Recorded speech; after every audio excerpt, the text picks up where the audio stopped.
Welcome to the D6 Family Ministry Podcast, a place where ideas, principles, and personalities come together to give you a ministry advantage that empowers the church and home.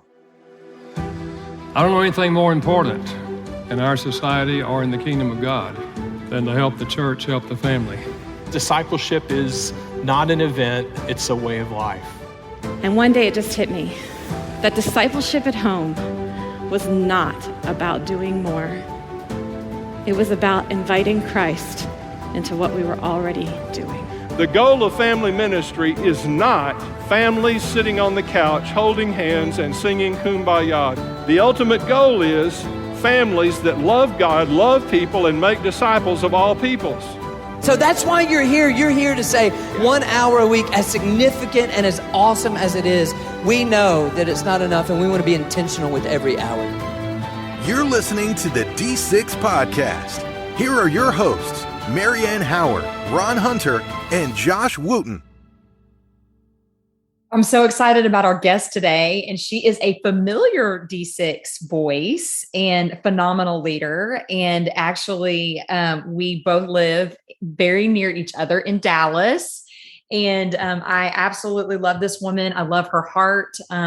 She really pours wisdom with her words, and she really honestly inspires me as a mother. So I'm really excited about what she has to say for us today. One of the things that she says in her interview that I thought we could have some fun with today is she uses language like, what are your, quote, we always, end quote, moments for your family? And I've never heard it put that way, you guys. I'm totally stealing that because it's so fantastic.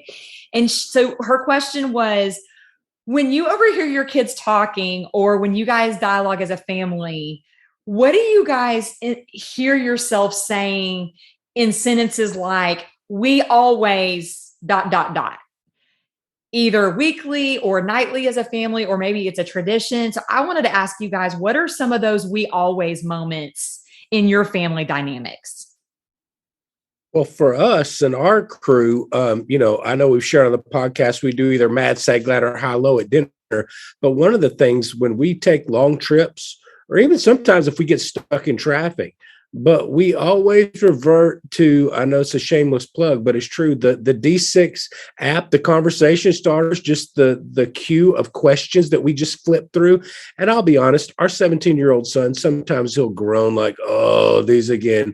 But it never fails. After one or two questions, he's in. And it's like, oh, yeah, you just groan into groan for groan's sake. And he actually loves it.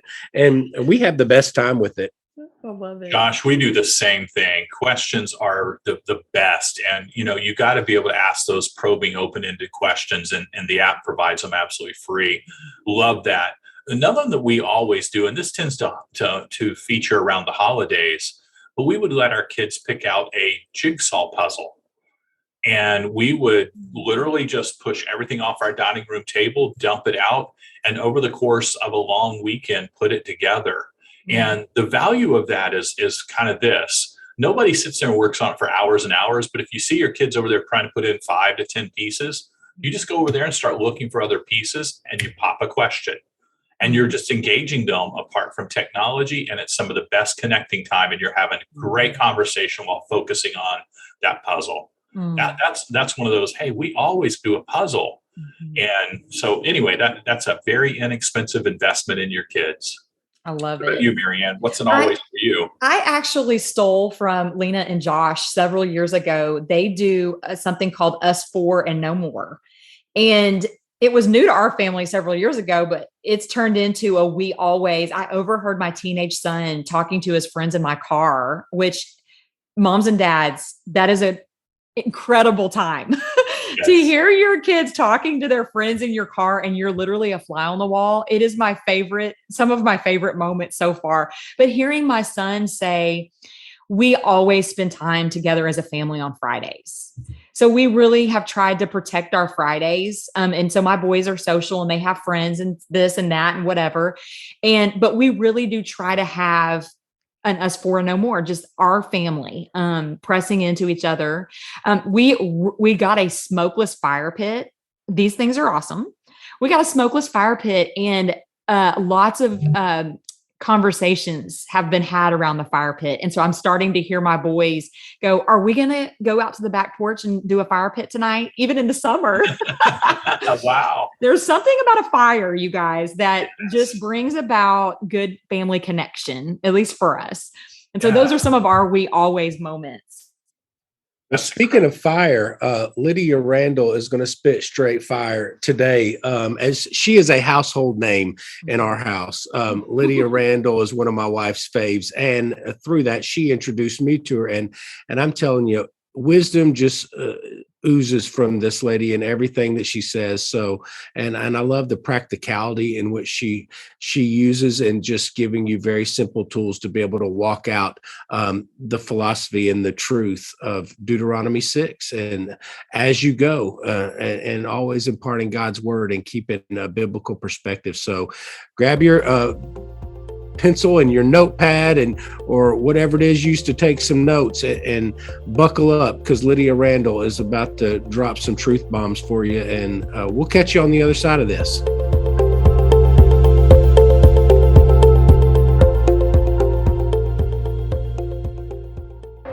Give your children and grandchildren a way to treasure your handwritten words with our new Generational Legacy Journal. About You, About Me, Generational Legacy Journal will guide you in telling your story while describing your kids or grandkids in ways that capture their hearts and leave an inspiring legacy. The left side pages tell your story, while the right side tells theirs, from the trivial to the powerful. Your child or grandchild will know each insight came from your experiences and observations about their life, their curiosities, their big milestones, and more, drawing them in to learn from your memories, insights, and encouragement. All the while, they will intentionally bump into Scripture and your faith values. Visit d6family.com to order your copy of this Generational Legacy Journal today.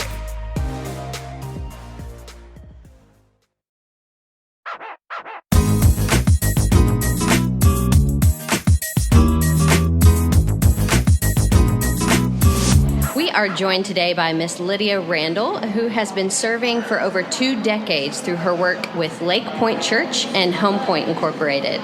Lydia serves as the director of Home Point to help families and church leaders create a culture of intentionality in the home. She is the author of My Faith Box, a resource for parents to guide their child's spiritual journey. Lydia contributed to Randall House's Recalibrate project. She is also the creator of Faith Path, which is a strategy for birthday-driven kits from the church to help parents intentionally pass faith one step at a time. Lydia, thank you so much for joining me today. I'm glad you're here. Absolutely. Glad to be here. Well, now more than ever, I think that parents are just inundated and so busy with things. They're stretched, they're overwhelmed. How would you encourage them to incorporate faith into their everyday lives without adding something to their to-do list? You know, I think that's really key, honestly, because I think really parents are usually, they feel overwhelmed and they feel ill-equipped. And those are usually the two pieces that they really struggle with in passing faith to their kids. Yes. But really, it's not about adding anything additional. It's just adjusting what we're already doing. And in Deuteronomy 6, which the D6 conference is based on, right, we see that God has already given us these built-in times. He's given us these times for us to just use as anchors in our home. It's waking up time, it's bedtime, it's sitting and having meals together, it's drive time, it's as we're going.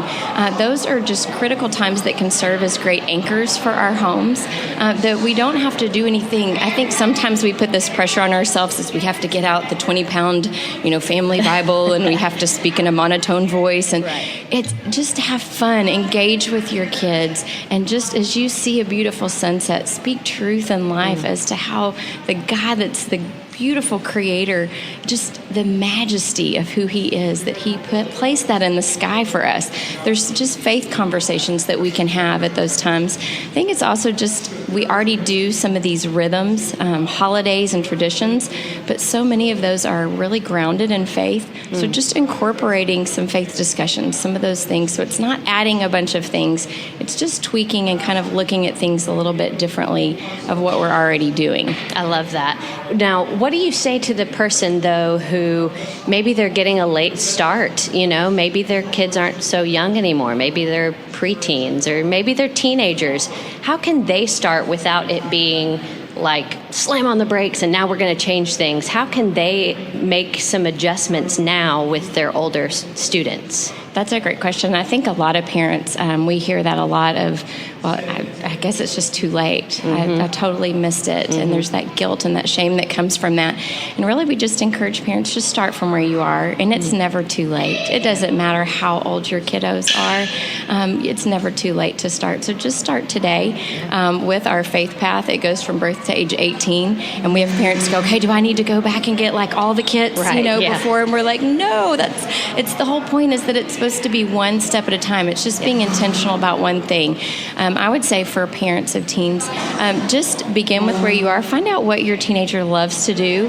Find out what they're passionate and excited about, and just say, hey, let's go do that together. And then just start opening dialogue and questions. I think it's also just a very healthy thing to just talk to them about it and just say, you know what? I just want to apologize to you. I feel like I've maybe missed it in this area, and I want to do better. I think I can do better, and I just want you to know that I'm going to put forth effort into doing this. That also lets them know, hey, there's going to be some different things that I'm going to try, and so ask for some grace. You know, I'm new at this. I don't really know what I'm doing, but, you know, I love you enough to really take the intentional effort to really pour into you, and I want to do this. And so let them know, and then maybe ask them, hey, what are some things that would be beneficial? Do you want to read a book together and go have coffee and talk about it? Do you want to go watch a movie together and just have just very casual dialogue that might point back to Christ in those conversations? So I would just start with those simple things. Yeah. Well, I think humility goes a long way with everybody, in particular our kids. Absolutely. To humble ourselves and say, I don't have all the answers. Absolutely. And I haven't always done things right.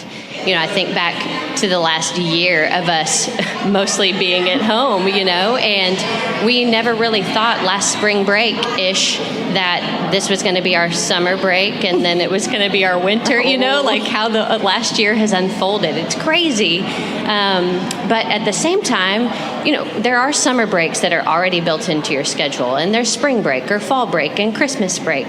Give us some practical ideas as parents. How can we really capitalize on those times that we have with our kids that they don't have necessarily the day-to-day struggle of school and activities and things like that? How can we capitalize on those times? I love these times. These are the times that I just get so excited about because we have our kids' undivided attention. They're not being pulled in all these different directions, and we can have so much fun. A couple of things we love to do, some of them have been in summertime, some have been just in other breaks.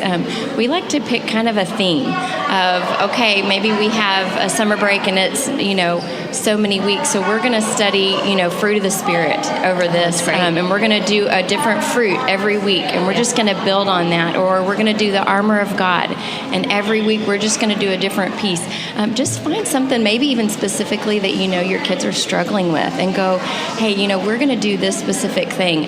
We're getting ready to do a summer of Psalms where we just focus on Psalms. We just focus on, you know, worshiping God and just a neat time together. So just pick something. It doesn't have to be grandiose. It doesn't have to be huge. Just something that you go, hey, we're going to pick this theme and be intentional. Another fun thing we like to do is just name the days of the week. So Monday maybe Make It Monday, or we had a season that was Marshmallow Monday, and we would have Marshmallow Wars. Or just, just something fun. You know, Tuesday could be Tech Free Tuesday, and we have no tech that day, and we spend, you know, our day taking things to people and blessing people and serving people instead of tech. Just, you know, fun things that you kind of go, okay, this is out of the norm. But my kids will always say, these are our favorite times. And every time that we have a break, they're always like, okay, what is it? What are we going to do? They're always excited about that because we kind of have this mentality of, these are our we always. Yeah. We always do this kind of thing. And so they anticipate that. They get excited about it. Again, it doesn't have to be over the top. It doesn't have to be perfect. Mm-hmm. In fact, it will never be perfect on this side of heaven. But just something intentional to say, this is different. Let's not just all sit on devices and waste this time. There's some incredible memories to be made during this time. That's awesome. What about the church leaders? What can church leaders do to equip parents to go into a summer break or just to walk with their kids through life?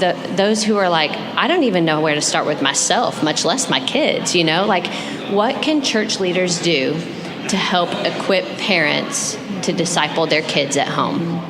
I think one of the key things that we have really found that's worked well for us and that we've really navigated with is, I think our knee-jerk reaction a lot of times is to go, okay, we just need to add another program for that. Right. We just need to have something else at the church that, we do for parents, and really we're kind of defeating the purpose. We're kind of taking families apart from each other again. We're also adding another time slot, and we know that most families will only give us so many time slots per week and per month. Right. And we usually, the parents that show up for those kind of things are the ones who are like gung-ho and they're doing it and telling you what to do anyway. Right. I think a lot of times it's just going, we got to get these resources in their homes. Yeah.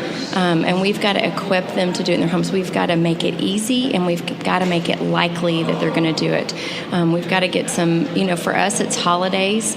We know those holidays are reoccurring. Mm-hmm. And then our faith path, there's different things that you can do to just go, hey, we want to bless your family by giving you these resources, whether it's to do a movie night at home or whether to do meals at home, just some type of something that we're giving them to say, hey, just be intentional about this one thing over this next season. And it's nothing that happens at the church. It's everything. And so you're really incorporating everybody, the baseball dad who's not going to show up, to church because they're so busy doing that, or he's worried somebody's going to ask him a question he doesn't know the answer to. Right. You're equipping the family by getting those tools in their home, and that's a win if you can do that. Absolutely. Do you have any other last advice for parents as they're trying to navigate the world today, raising infants and raising teenagers and anywhere in between? How can you encourage parents who are listening today? I'd say a couple things. First of all, extend grace to yourself, to your family members. This is just an uncharted territory of time.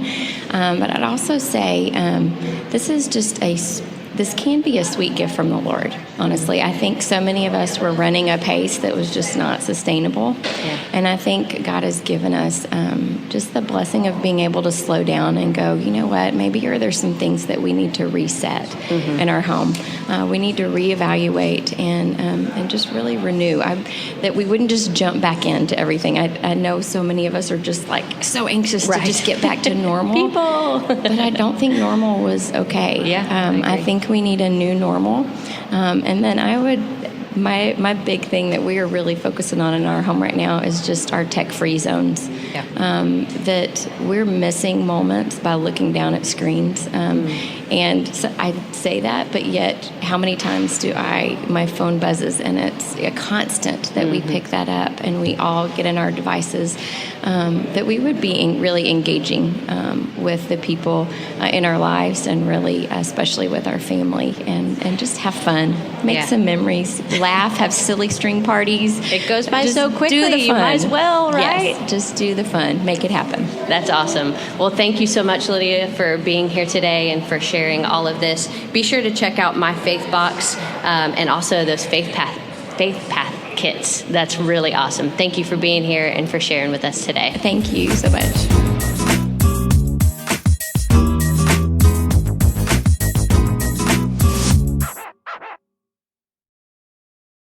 We've heard from Lydia, and several of our guests repeat this phrase: you've got to be authentic or genuine or whatever word they use with your kiddos. because most intentional discipleship does not happen because parents don't look stupid in front of their kids.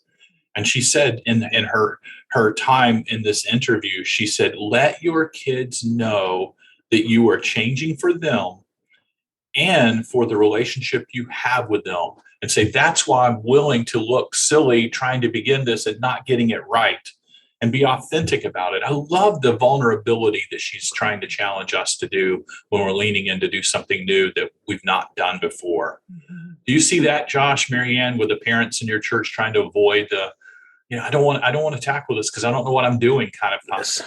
Yes, they need to come to the realization that your kids already think you look silly. So you're already there.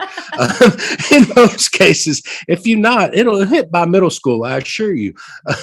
But one of the things, like, at least for me, she talked about, finding out what your teens and your kids like to do and joining in with them. I remember when Ryman was big into video games and I was a noob, he called me, and I tried to get in and play with him, and I was doing nothing but jacking his style and ruin his reputation in this game. And they're like, who is playing with you, Rob? That's my dad. He stinks, boy, he's no good. And finally I just got to the point where, can I just sit and watch? And I love to just sit and watch him play his video games. So much more less stress on me, but I'd still just ask questions, and it was just kind of nice. We'd have the games, my wife's like, are you playing? I'm like, I'm not playing. I'm just sitting here enjoying watching, and he's teaching me. But he knew that I was interested in what he was doing. I love that. I think one of the things I love about Lydia is, we get to hear lots of different ministry leaders and ministry perspectives, but every time I hear her, this really bleeds out of her life. She lives this, and she leaves me really encouraged that this is possible. It's not just theory. It's not ministry theory. It's, I can do this. She makes me realize I can do this. And so thank you, Lydia, for putting that in. You really breathed courage into me as a mom. I think she said something really hard, guys, and I'm sure you heard it. It was towards the end of the interview, and it was hard and beautiful all at the same time. And the Lord really used it for me. She said, we're missing moments because we're busy looking down at our screens. Yeah. But she set that truth up with extend grace to yourself. And I'm really thankful. She's like the honey in the hatchet. She's the honey in the hatchet in that she says, look, start where you are. Start small, be consistent, extend grace to yourself. But listen, the reality is we're missing moments because these screens are pulling our attention and our countenances down. And so I was so challenged by that. And I know our listeners, I know you guys are too, but she gave us such great practical. I think I'm walking away with, okay, there's got to be limits so that I don't miss moments. That is really good.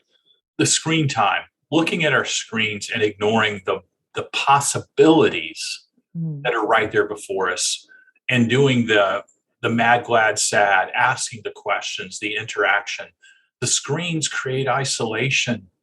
Mm-hmm. It just says this world is more important than the world I'm sitting in the middle of. Mm-hmm. I love that reminder. And usually it's the parents that are the more guilty parties than even our kids. They're anxious to plug in. We're the ones wanting to unplug from them because we don't know what to say. Mm-hmm. I just love that challenge from her. Mm-hmm. Well, it comes down to, once again, like we started off with, the power of authenticity and vulnerability, and apologizing them and owning it and say, what? I know I'm on you about your phone, but hey, I'm probably worse than you are at it. So, hey, let's work together. Like, I don't want to miss you in this time, and I don't want to be stuck in my phone. Admitting that you've got an issue with it as well can help them, break down some of the barriers, and even give them the freedom to call you on it. It's like the powerful thing when I remember I was looking at my phone when Hannah was younger or whatever, and I told her I was listening to her. I really wasn't. She said, listen to me with your eyes, Daddy. And it was just like, whoa, bam, and it was a game changer for us. I loved how she came up with the little weekday the little routines of being intentional. Marshmallow Monday. And I have been fighting for a Techno Tuesday for so long, like a national holiday, Techno Tuesday, like everything shuts down for the whole country, just goes no tech for one day a year. It would be a beautiful thing. A boy can dream. It would be. You know, I loved how she also talked about planning themes, as you just said, Josh, that No Tech Tuesday. She says, you know, when you have a spring break or a Christmas break, plan some themes out there so that your kids don't go, oh, okay, we got to find something else to do. Even if it's not implemented all day long, they know the family's being intentional, that rally us around one item. And we can be super creative. And by the way, that's a great one for parents, but I'll go back to a podcast we did 3 years ago with Timothy Smith, and he talked about the week of the summer that you as a grandparent get the kids to come live with you.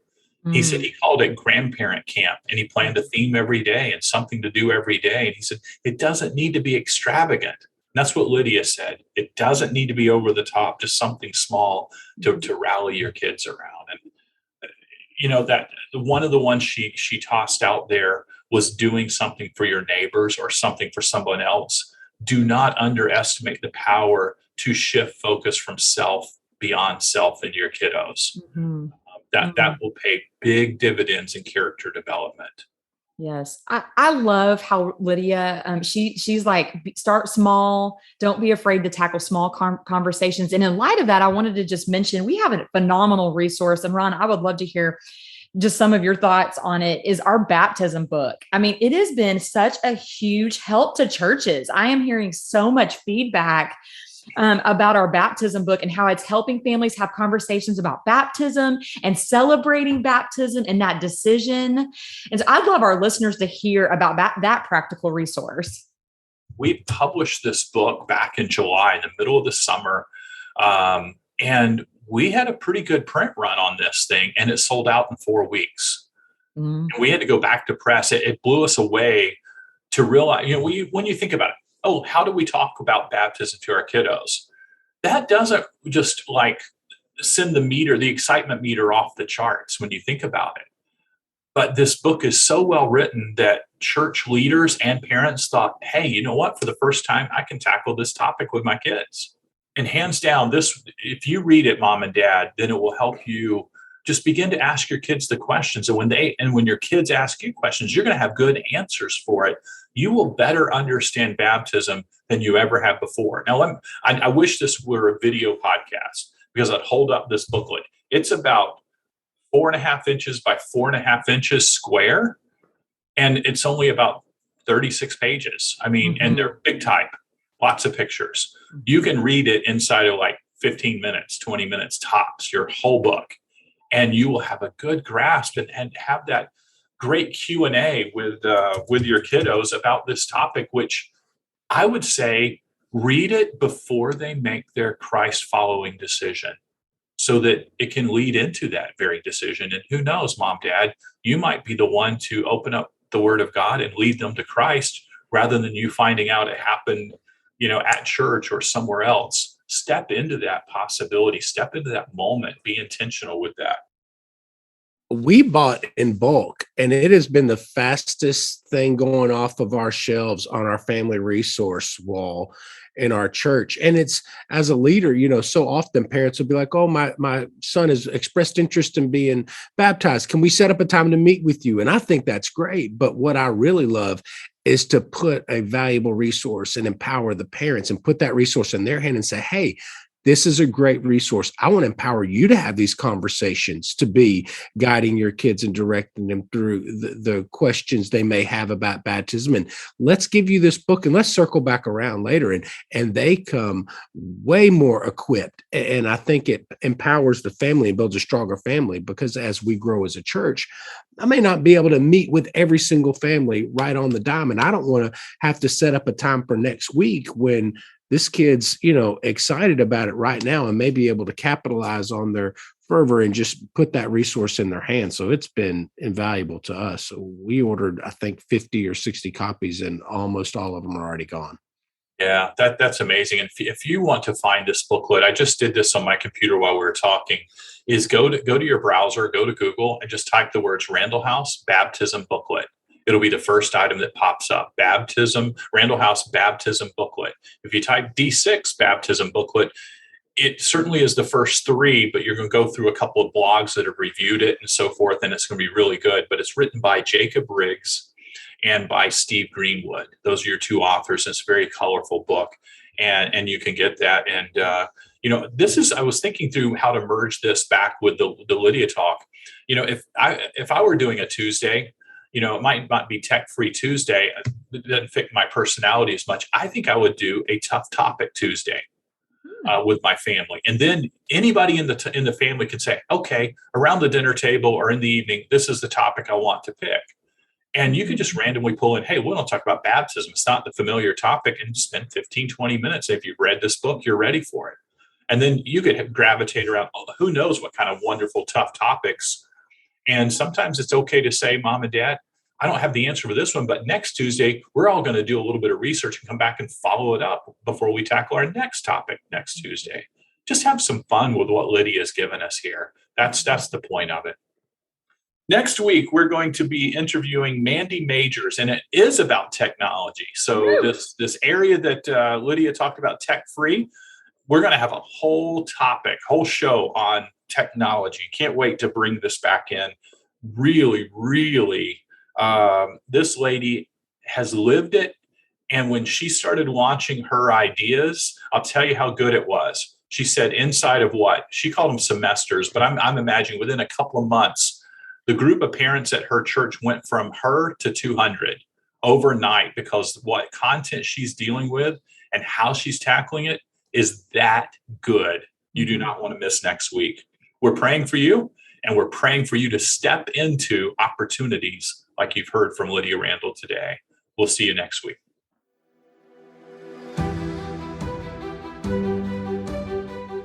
You've been listening to the D6 Podcast. You can learn more about D6 at d6family.com.